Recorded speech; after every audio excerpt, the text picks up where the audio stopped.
നമസ്കാരം. പുതിയൊരു വീഡിയോയിലേക്ക് ഏവർക്കും സ്വാഗതം. ഇന്ന് നമ്മൾ മനസ്സിലാക്കാൻ പോകുന്നത് ഏജ് ഓഫ് എൻലൈറ്റൻമെന്റ് ആണ്.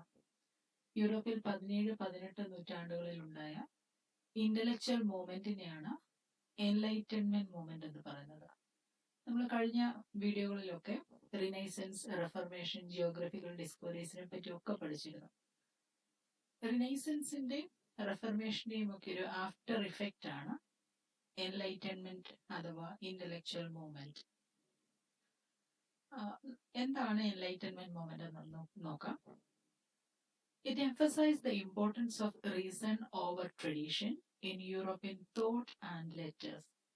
എൻലൈറ്റൻമെന്റിനെ നമുക്ക് ഡിഫൈൻ ചെയ്യാൻ പറ്റുന്നത് ഇത് വിശ്വാസങ്ങൾക്കും ആചാരങ്ങൾക്കും ഒക്കെ അപ്പുറം ഫാക്റ്റിന് ഇമ്പോർട്ടൻസ് നൽകുന്നതാണ്. കാരണങ്ങൾക്ക് ശാസ്ത്രീയമായ രീതിയിൽ കാര്യങ്ങളെ വിശകലനം ചെയ്യുന്ന ഒന്നിനെയാണ് നമ്മൾ എൻലൈറ്റൻമെന്റ് എന്ന് പറയുന്നത്. And this aimed to reform society through the application of reasoning to ideas without seeking to abolish traditions or prevailing belief entirely. ഇപ്പം എൻലൈറ്റൻമെന്റ് എന്ന് വിചാരിക്കുമ്പോൾ നിങ്ങൾ ഒരിക്കലും ചിന്തിക്കരുത് നിലവിലുള്ള സംവിധാനത്തെ മുഴുവനും ഇല്ലാതാക്കിക്കൊണ്ടുള്ള ഒരു പുതിയ ചിന്തയാണ് എന്ന് ചിന്തിക്കരുത്. എൻലൈറ്റൻമെന്റ് എന്ന് പറയുന്നത് റീസൺ ആണ് പ്രാധാന്യം നൽകുന്നത്, ഫാക്റ്റുകൾക്കാണ് പ്രാധാന്യം നൽകുന്നത്. എന്നാൽ അവിടെയുള്ള വിശ്വാസങ്ങളെയും ആചാരങ്ങളെയും പൂർണ്ണമായും അത് തള്ളിക്കളയുന്നുമില്ല. And key aspects of the enlightenment, it advocated for scientific thought and intellectual approaches to ideas, emphasized the revolutionary role of reason in reshaping human thought, and quickly spread across the US and Europe and influenced various aspects of society. എൻലൈറ്റൻമെന്റുമായി ബന്ധപ്പെട്ടുകൊണ്ട് പെട്ടെന്ന് നമ്മൾ മനസ്സിലാക്കേണ്ട 1-2 പോയിന്റുകൾ എന്ന് പറയുന്നത്, ശാസ്ത്രീയപരമായ ചിന്തകൾക്കാണ് ഇത് പ്രാധാന്യം നൽകുന്നത്. കാര്യങ്ങളെ വളരെ യുക്തിപരമായിട്ട് സമീപിക്കുക. അതോടൊപ്പം തന്നെ മനുഷ്യന്റെ ഇതുവരെ ഉണ്ടായിരുന്ന ചിന്തകൾ നമുക്കറിയാം. 14-15 നൂറ്റാണ്ടുകൾ അല്ലെ അതിന്റെ തൊട്ട് മുൻപുള്ള നൂറ്റാണ്ടുകൾ വരെയും മനുഷ്യന്റെ ചിന്ത എന്ന് പറയുന്നത് മതത്തിനെ അടിസ്ഥാനമാക്കിയിട്ടുള്ളതായിരുന്നു. ആ ചിന്തകളിൽ നിന്നും മാറി ശാസ്ത്രീയമായ കാര്യങ്ങളെ വിശകലനം ചെയ്യുന്നതിലേക്ക് ഹ്യൂമൻ ബീയിങ് വളർന്നു വന്ന ആ ഒരു സ്റ്റേജാണ് എൻലൈറ്റൻമെന്റ് എന്ന് പറയുന്നത്. ഇത് യൂറോപ്പിലും US-ലും മാത്രമായിട്ടല്ല വികസിക്കുന്നത്, വളരെ പെട്ടെന്ന് തന്നെ ലോകത്തിന്റെ വിവിധ പ്രദേശങ്ങളിലേക്ക്, ഭാഗങ്ങളിലേക്ക് എൻലൈറ്റൻമെന്റ് അത് സ്പ്രെഡ് ചെയ്തിരുന്നു. ആൻഡ് എന്താണ് ഇത് സ്റ്റാർട്ട് ചെയ്തതെന്ന് നോക്കാം. And this movement started in the late 17th century. Late 17th century means 1600 അവസാന കാലഘട്ടത്തിലാണ് എൻലൈറ്റൻമെന്റ് ഫോം ചെയ്യുന്നത്. And there were many persons behind it. Several philosophers ഇതിന്റെ പിന്നിലുണ്ട്.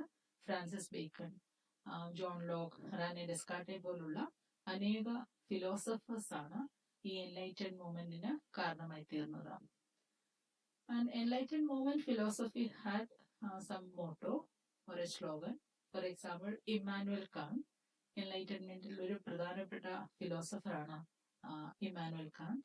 And he wrote a work, he published an essay called What is Enlightenment? And there he proposed a motto that encapsulated the movement's essence: dare to know, have courage to use your own reason. Enlightenment എന്ന് പറയുന്നത് എന്താണ് എന്നതിനെ പറ്റി വളരെ simple ആയിട്ട് enlightenment ഫിലോസഫറായ Emmanuel Kant അദ്ദേഹത്തിന്റെ ഒരു എസ്സേയിൽ, ആർട്ടിക്കിളിൽ അദ്ദേഹം അത് വിശദീകരിച്ചിട്ടുണ്ട്. ഇങ്ങനെയാണ് പറയുന്നത്: വാട്ട് ഈസ് എൻലൈറ്റൻമെന്റ് എന്ന് പറഞ്ഞാൽ ഡെയർ ടു നോ, അറിയാനുള്ള ഒരു ആഗ്രഹം അത് പ്രകടിപ്പിക്കുക. And have courage to use your own reason, നിങ്ങളുടെ യുക്തിക്കനുസരിച്ച് കാര്യങ്ങളെ കണ്ടെത്തുകയും വിശകലനം ചെയ്യുന്നതിനെയാണ് എൻലൈറ്റൻമെന്റ് എന്ന് പറയുന്നത്. Common themes among enlightenment thinkers included reason, natural law, hope and progress. ഈ എൻലൈറ്റൻമെന്റ് തിങ്കേഴ്സ് നമ്മൾ കഴിഞ്ഞ സ്ലൈഡിൽ പറഞ്ഞിരിക്കുന്ന ജോൺ ലോക്കിനെയും ഇമ്മാനുവൽ കാന്തിനെയും റാനെ ഡെസ്കാർട്ടെ പോലുള്ള ആൾക്കാർ പറയുന്നത് അവർ പ്രാധാന്യം നൽകിയിരിക്കുന്നത് reason, natural law, hope, progress, ഇതിനെയൊക്കെ അടിസ്ഥാനമാക്കിയിട്ടാണ് ഇവരുടെ ചിന്തകളും പ്രവൃത്തികളും ഒക്കെ. ഉദാഹരണത്തിനായി പറയുകയാണെങ്കിൽ റാനെ ഡെസ്കാർട്ടെ പോലുള്ള ഫിലോസഫർ പറയുന്നത് നമ്മൾ എപ്പോഴും ചിന്തിച്ചുകൊണ്ടിരിക്കണം. ഈ ലോകത്തിൽ നിന്ന് നമ്മൾ വിഭിന്നമാകണമെങ്കിൽ, വ്യത്യസ്തരാകണമെങ്കിൽ, നമ്മളെപ്പോഴും അതിന്റെ യഥാർത്ഥ സത്യം അറിയണമെങ്കിൽ, or you want to know the truth, സത്യം അറിയണമെങ്കിൽ continue your experiments and experience, നമ്മുടെ അനുഭവങ്ങളും പരീക്ഷണങ്ങളിലൂടെ ഒക്കെയാണ് find out the reality or the real truth. യഥാർത്ഥ സത്യം തിരിച്ചറിയണമെങ്കിൽ you should conduct several experiments. ധാരാളം പരീക്ഷണങ്ങളിലൂടെയും നിരീക്ഷണങ്ങളിലൂടെയും ഒക്കെയാണ് ഒരു യാഥാർത്ഥ്യം തിരിച്ചറിയേണ്ടത്, അല്ലെങ്കിൽ ഒരു സത്യം മനസ്സിലാക്കേണ്ടത്. സോ അദ്ദേഹം അത് പറഞ്ഞിരിക്കുന്നത് I think therefore I am. അതുകൊണ്ടാണ് റാനെ ഡെസ്കാർട്ടെ എന്ന വ്യക്തിയെ നിങ്ങൾ ഈ ലോകം അറിയുന്നുണ്ടെങ്കിൽ ഞാൻ നിരന്തരം ഇത്തരത്തിലുള്ള ചർച്ചകളിലൂടെയും വിശകലനങ്ങളിലൂടെയും പരീക്ഷണങ്ങളിലൂടെയും നിരീക്ഷണങ്ങളിലൂടെയും ഒക്കെ ലോകത്തെ കാണുമ്പോഴാണ് ഒരു ഹ്യൂമൻ ബീങ്ങിന് അല്ലെങ്കിൽ ഒരാളെ സമൂഹം അംഗീകരിക്കുന്നത്. എൻലൈറ്റൻമെന്റ് തിങ്കേഴ്സും പറയുന്നത് എങ്ങനെയാണ്, നിങ്ങളുടെ അന്ധവിശ്വാസങ്ങളും അതുപോലെ തന്നെ ദുരാചാരങ്ങൾ ഏതെങ്കിലും നിങ്ങളെ നിയന്ത്രിക്കുന്നുണ്ടെങ്കിൽ അതിൽ നിന്നൊന്നും ഒരിക്കലും ഒരു സത്യത്തെ തിരിച്ചറിയാൻ നിങ്ങൾക്ക് സാധിക്കില്ല. സോ നോ ഡൗട്ട് അതിനെ ഒപ്പോസ് ചെയ്തുകൊണ്ട് വരുമ്പോൾ സ്വാഭാവികമായും ഇതിനൊരു റെവല്യൂഷണറി ഇമ്പാക്റ്റ് ആണ് സൊസൈറ്റിയിൽ കൊണ്ടുവരാൻ സാധിച്ചത്. So the enlightenment movement was a revolutionary movement and which advocating reason over tradition and aiming to reform society through the application of reasoned thinking to ideas and societal structures. Enlightenment thinkers, philosophers, കേവലം അതിന്റെ കാരണങ്ങൾ കണ്ടുപിടിക്കുന്നതിന് വേണ്ടിയുള്ള ഒരു യാത്ര മാത്രമല്ല, നിലവിലെ സൊസൈറ്റിയിൽ ഉള്ള പല ദുരാചാരങ്ങളെയും ഈവിൾ പ്രാക്ടീസസിനെയൊക്കെ റിമൂവ് ചെയ്യുന്നതിന് വേണ്ടി കൂടിയാണ് ഇത്തരം ഇന്റലക്ച്വൽ മൂവ്മെന്റ്സ് അവിടെ നടന്നത്.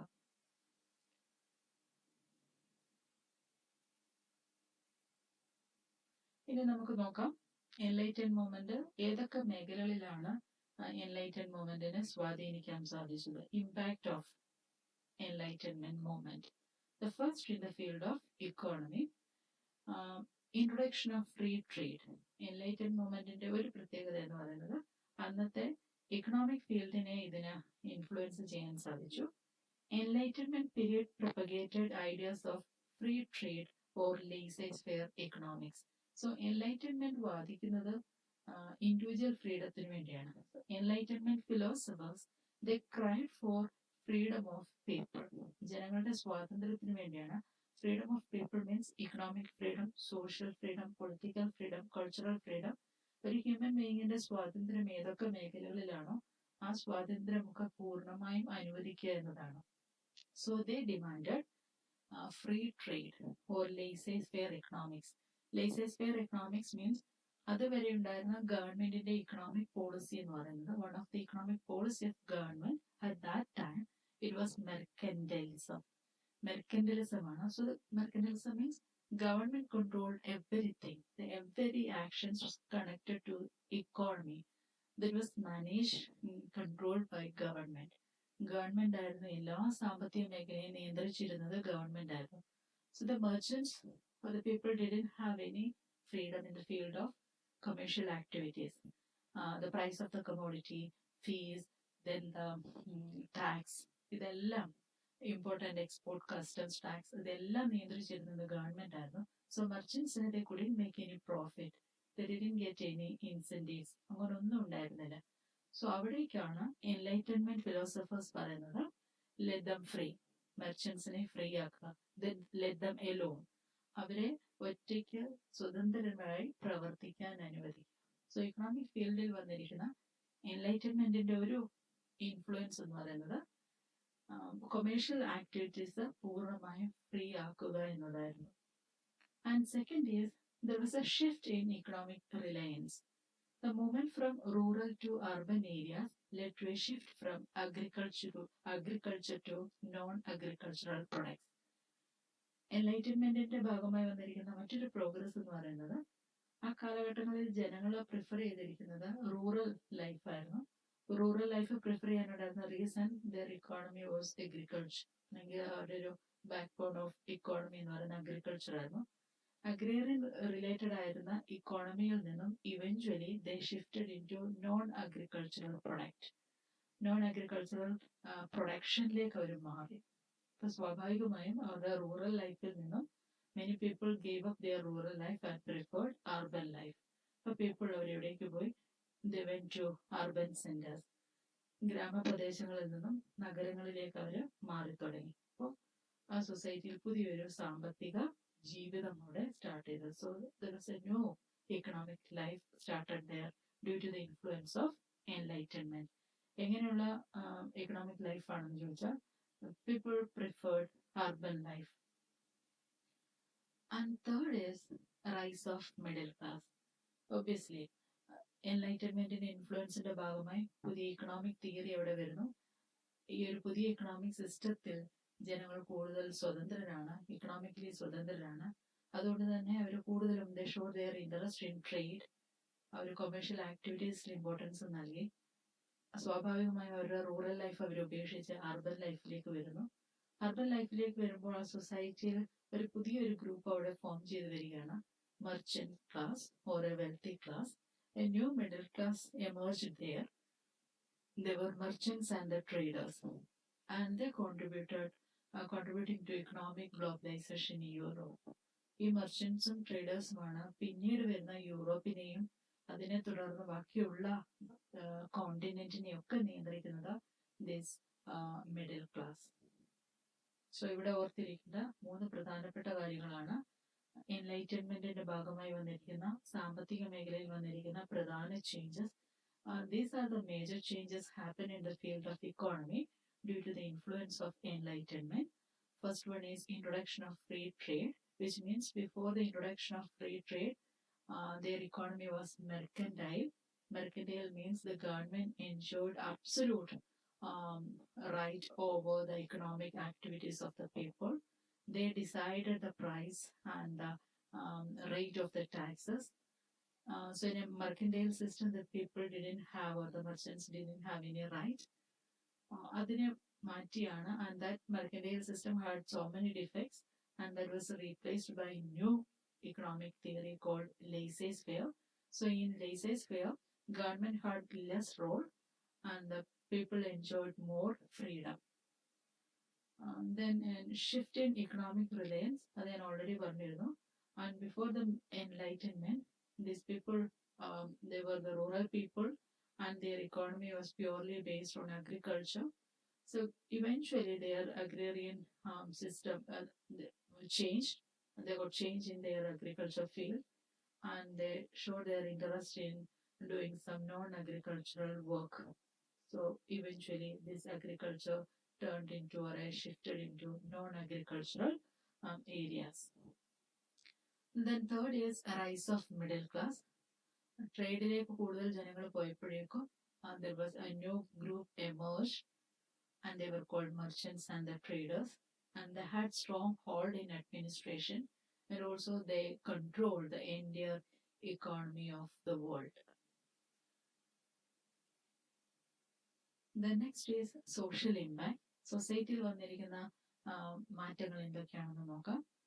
Rice of rational thinking. സാമൂഹ്യപരമായി വന്നിരിക്കുന്ന ഒരു മാറ്റം എന്ന് പറയുന്നത് people away from their superstitious ലൈഫിൽ നിന്നൊക്കെ അവർ മാറി ആൻഡ് റാഷണൽ തിങ്കിങ്ങിലേക്ക് വന്നു. എന്ത് കാര്യം ഉണ്ടായെങ്കിലും അതെന്തുകൊണ്ട് സംഭവിച്ചു, വൈ ദിസ് ഹാപ്പൻഡ് എന്നുള്ള ഒരു how this happen and why this happened, എന്തുകൊണ്ട് എങ്ങനെ ഇത് സംഭവിച്ചു എന്നുള്ള രീതിയിൽ they raised several questions. The questions like this, why and how instead of when and where. ഇല്ലേ, അതിനു മുൻപ് വരെ അവർ ചോദിക്കുന്ന ചോദ്യം എന്ന് എവിടെ എന്നായിരുന്നു. അത് മാറി ഹൗ, വൈ ആൻഡ് വാട്ട്, എന്തുകൊണ്ട് എങ്ങനെ എവിടെ, അങ്ങനെയുള്ള ചോദ്യങ്ങളിലേക്ക് പോയി. So they got so many answers. The Enlightenment thinkers dismantled superstition, priestly authority, and emphasized human intelligence and rationality. സൊസൈറ്റിയിൽ വന്നിരിക്കുന്ന ആദ്യത്തെ മാറ്റം എന്ന് പറയുന്നത്, and most of the people became rational thinkers. അവരുടെ ആ റാഷണൽ തിങ്കിങ്ങിന്റെ ഭാഗമായി, റാഷണൽ തിങ്കിങ് മീൻസ് യുക്തിപരമായ ചിന്തകൾ, കാരണത്തോടുകൂടി അത് എന്തുകൊണ്ട് സംഭവിച്ചു എന്നുള്ള തെളിവോടുകൂടി അവർ കാര്യങ്ങളെ സമർത്ഥിക്കാൻ തുടങ്ങി, അല്ലെങ്കിൽ ഇന്റർപ്രറ്റ് ചെയ്യാൻ തുടങ്ങി. അതുകൊണ്ട് തന്നെ അവർ ആദ്യം ചെയ്തത് they give up their superstitious life. അന്ധവിശ്വാസങ്ങളിൽ ഉണ്ടായിരുന്ന അവരുടെ അതൊക്കെ അവർ മാറ്റി. ഒപ്പം തന്നെ പ്രീസ്റ്റ്ലി അതോറിറ്റി ആയിരുന്നു, അതായത് പ്രീസ്റ്റ് നിയന്ത്രിച്ചിരുന്ന ഒരു സൊസൈറ്റി ഉണ്ടായിരുന്നു. എന്ത് സംഭവിച്ചിട്ടുണ്ടെങ്കിലും അതിനെ ഇന്റർപ്രറ്റ് ചെയ്യുന്നത് പ്രീസ്റ്റ് ആയിരുന്നു. എന്തെങ്കിലും ഒരു നാച്ചുറൽ കലാമിറ്റി വന്നിട്ടുണ്ടെങ്കിൽ it happen because of the curse of God, ദൈവത്തിന്റെ ശാപം മൂലമാണ് ഇത് സംഭവിക്കുന്നത് എന്ന രീതിയിൽ അതിനെ ഇന്റർപ്രറ്റ് ചെയ്യുന്ന ഒരു വിഭാഗം അവിടെ ഉണ്ടായിരുന്നു. ഈ പ്രീസ്റ്റ്ലി അതോറിറ്റിയെയും സൂപ്പർസ്റ്റിഷ്യസ് ആയിട്ടുള്ള ലൈഫിനെയും ഒക്കെ അവർ ഉപേക്ഷിച്ചു.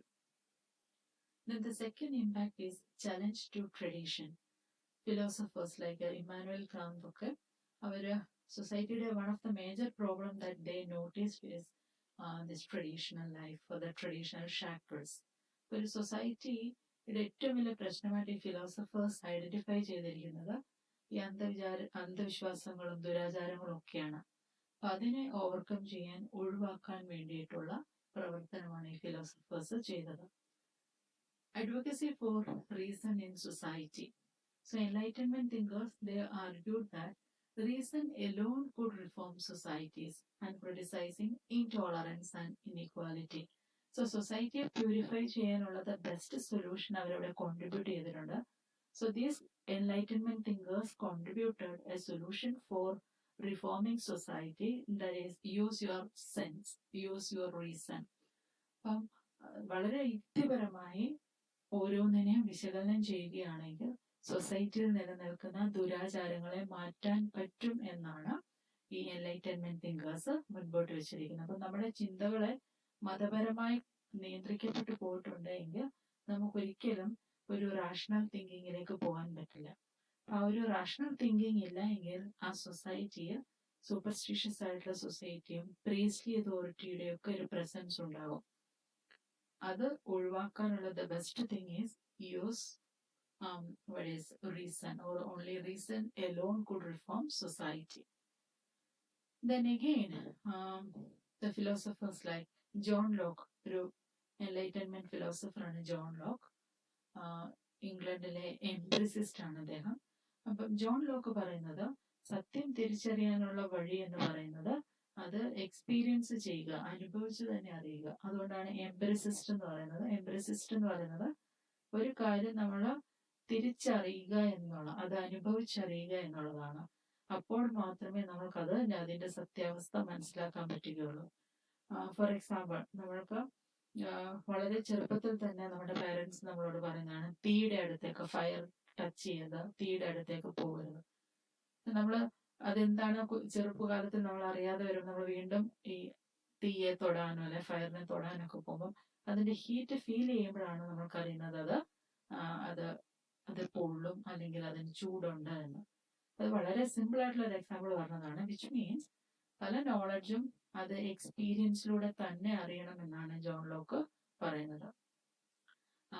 ഒപ്പം തന്നെ അദ്ദേഹം ഇൻഫ്ലുവൻസ് ചെയ്യുന്ന ജോൺ ലോക്ക് പറയുന്നത് that is he propagated natural laws, human ബീയിങ്ങിന്റെ അവകാശങ്ങളെ പറ്റി കൃത്യമായി അറിഞ്ഞിരിക്കുക. ദെൻ എൻലൈറ്റൻമെന്റിന്റെ മറ്റൊരു ഇമ്പാക്ട് എന്ന് പറയുന്നത് ഈ ഫിലോസഫേഴ്സിന്റെ റൈറ്റിംഗ്സും അവരുടെ സ്പീച്ചും ഒക്കെ ലോകത്തിലുള്ള ജനങ്ങളെ, പ്രത്യേകിച്ച് ലേബർ ക്ലാസ് കമ്മ്യൂണിറ്റീസിനെയും വർക്കിംഗ് ക്ലാസ് പീപ്പിളിനെയൊക്കെ ഒരുപാട് ഇൻഫ്ലുവൻസ് ചെയ്തതിന്റെ ഭാഗമായിട്ടാണ് ലോകം വിവിധ റെവല്യൂഷന് സാക്ഷിയായി തീർന്നത്. Which means the world witnessed several revolutions because of this enlightenment. എൻലൈറ്റൻമെന്റിന്റെ ഭാഗമായിട്ടാണ് ലോകത്തിന് ഇത്തരം റെവല്യൂഷന് സാക്ഷിയാകാൻ തീർന്നത്. For example, French revolution, American declaration of independence, ഇംഗ്ലണ്ടിലുണ്ടായിരുന്ന ബിൽ ഓഫ് റൈറ്റ്സ്, അമേരിക്കയിലെ കോൺസ്റ്റിറ്റ്യൂഷൻ, ഇതൊക്കെ സെറ്റ് ചെയ്തത് കോമൺ പീപ്പിൾ ആണ്. ഇപ്പൊ ഫ്രഞ്ച് റെവല്യൂഷന് കാരണക്കാരായി നിൽക്കുന്നത് കോമൺ പീപ്പിൾ ആണ്. അവരാണ് they started revolution. American war of ഇൻഡിപെൻഡൻസിലും 13 കോളനി, അമേരിക്കയിൽ ഉണ്ടായിരുന്ന 13 കോളനികളിലെ സാധാരണ ജനങ്ങൾ ഓർഗനൈസ് ചെയ്തതാണ്. അവരെ പ്രബുദ്ധമാക്കാൻ സാധിച്ചത് ഈ എൻലൈറ്റൻമെന്റ് തിങ്കേഴ്സ് ആണ്.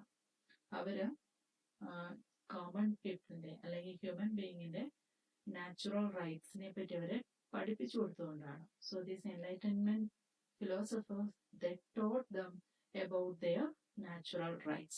നാച്ചുറൽ റൈറ്റ്സിൽ ഒന്ന് പറയുന്നതാണ്, it is the duty of people to select their government. ജനങ്ങളുടെ അവകാശമാണ് ഗവൺമെന്റിനെ തിരഞ്ഞെടുക്കുകയും ഇനി ആ തിരഞ്ഞെടുത്ത റൂളർ ഒരു ഫെയിലർ ആണെങ്കിൽ the same people have the right to depose him.